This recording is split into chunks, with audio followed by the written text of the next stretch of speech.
શું આમ આદમી party India એલાયન્સનો અંતિમ સમય સુધી હિસ્સો રહેશે કે પછી ઇન્ડિવિજ્યુઅલ રીતે આગામી લોકસભાની ચૂંટણી લડશે?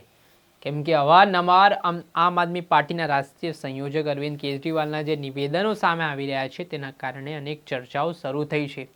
વાત કરવામાં આવે તો અરવિંદ કેજરીવાલે પંજાબની 13 સીટો અને દિલ્હીની 7 લોકસભાની સીટોને લઈને નિવેદન આપ્યું છે.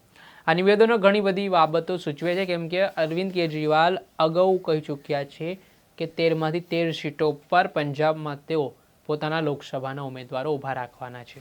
હવે દિલ્હીની વાત સામે આવી છે, તો શું સમગ્ર મામલો છે વાત કરીશું આ વિડીયોમાં.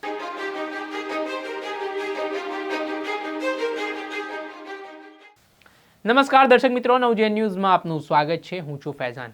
હવે આગામી દિવસોમાં લોકસભાની ચૂંટણી યોજાવાની છે ને જેને લઈને તમામ રાજકીય પાર્ટીઓ છે તે તડામાર તૈયારીઓ કરી રહી છે. એક તરફ એનડીએ છે, બીજી તરફ ઇન્ડિયા એલાયન્સ છે.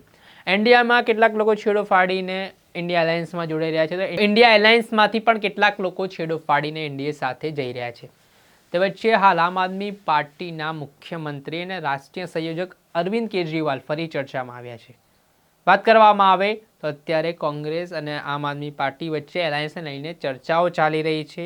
તે વચ્ચે દિલ્હીના મુખ્યમંત્રી અરવિંદ કેજરીવાલ અત્યારે પંજાબના પ્રવાસે છે અને તેઓ એક વિશાળ જનસભા સંબોધી રહ્યા હતા. જનસભા સંબોધતી વખતે તેમણે પંજાબની જનતાને વાયદો આપ્યો છે અને તેમની પાસેથી વચન માંગ્યું છે કે આ વખતે 13 જેટલી સીટો લોકસભાની છે તે આમ આદમી પાર્ટીને મળવી જોઈએ.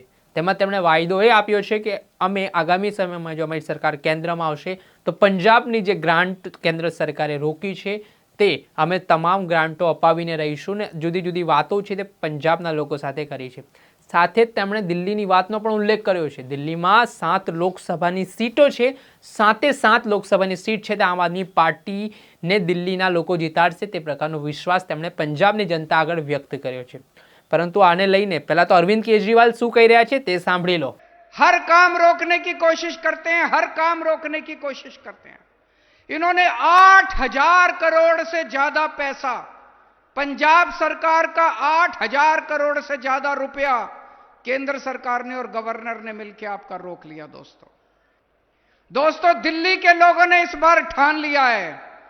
दिल्ली में 7 लोकसभा की सीट हैं. दिल्ली के लोगों ने ठान लिया 7 की 7 सीट इस बार आम आदमी पार्टी को देंगे. आज मैं पंजाब के लोगों से पूछने आया हूं, अगर आपने 13 की 13 सीटें आम आदमी पार्टी को दे दी, मान साहब के हाथ मजबूत होंगे. खबरदार उसके बाद केंद्र सरकार की हिम्मत नहीं होगी आपके पैसे रोकने की, गवर्नर की हिम्मत नहीं होगी. दोनों हाथ खड़े करके बताओ 13 सीटें दोगे नहीं दोगे पंजाब के लोगों? आम आदमी पार्टी को, झाड़ू को 13 की 13 सीटें दोगे नहीं दोगे? अगर आपने 13 की 13 सीटें दे दी, किसी की हिम्मत नहीं है, केंद्र सरकार की, गवर्नर की हिम्मत नहीं है जो आपके एक भी काम रोकेगा. હવે અરવિંદ કેજરીવાલે જે પ્રકારનું નિવેદન આપ્યું છે તો તેના કારણે રાજકીય વિશ્લેષકો પણ અનેક તર્ક વિતર્ક લગાવી રહ્યા છે. શું અરવિંદ કેજરીવાલ છે પંજાબમાં 13 સીટ ઉપર તેમણે કીધું છે કે આમ આદમી પાર્ટીના લોકસભાનો ઉમેદવાર તેઓ ઊભા રાખશે અને ચૂંટણી લડશે, ત્યારે દિલ્હીમાં પણ શું 7 સીટો પર આમ આદમી પાર્ટી ચૂંટણી લડશે લોકસભાની? એને લઈને સવાલ છે. અત્યારે ઇન્ડિયા ગઠબંધનની જે વાત ચાલી રહી છે અને દિલ્હીમાં જે સીટ શેરિંગની વાત ચાલી રહી છે, તો શું ખરેખર આ ગઠબંધનમાં 7 સીટ છે તેમાંથી કોંગ્રેસ અને આમ આદમી પાર્ટી કેટલી સીટો વહેંચણી કરે છે, કે પછી આ અંતિમ તબક્કા સુધી ગઠબંધન ચાલે છે, કે પછી આમ આદમી પાર્ટી અને કોંગ્રેસ ઇન્ડિવિજ્યુઅલ ચૂંટણી લડશે? એ તમામ સવાલો છે તે ભવિષ્યના ગર્ભમાં રહેલા છે. પરંતુ અરવિંદ કેજરીવાલનો એક નિવેદન જે હાલ ચર્ચાનું કેન્દ્ર બન્યું છે તેના કારણે અનેક તર્ક વિતર્ક છે તે રાજકીય ક્ષેત્રે લગાવવામાં આવી રહ્યા છે. દર્શક મિત્રો, અત્યાર સુધીમાં બસ આટલું. આવા વિડીયો સાથે આપણે માહિતગાર કરતા રહીશું. એટલે અમારી નવજીવન ન્યૂઝની ચેનલને આપ લાઇક કરો, સબસ્ક્રાઇબ કરો અને નવજીવન ન્યૂઝના પરિવારનો હિસ્સો બનો. નમસ્કાર.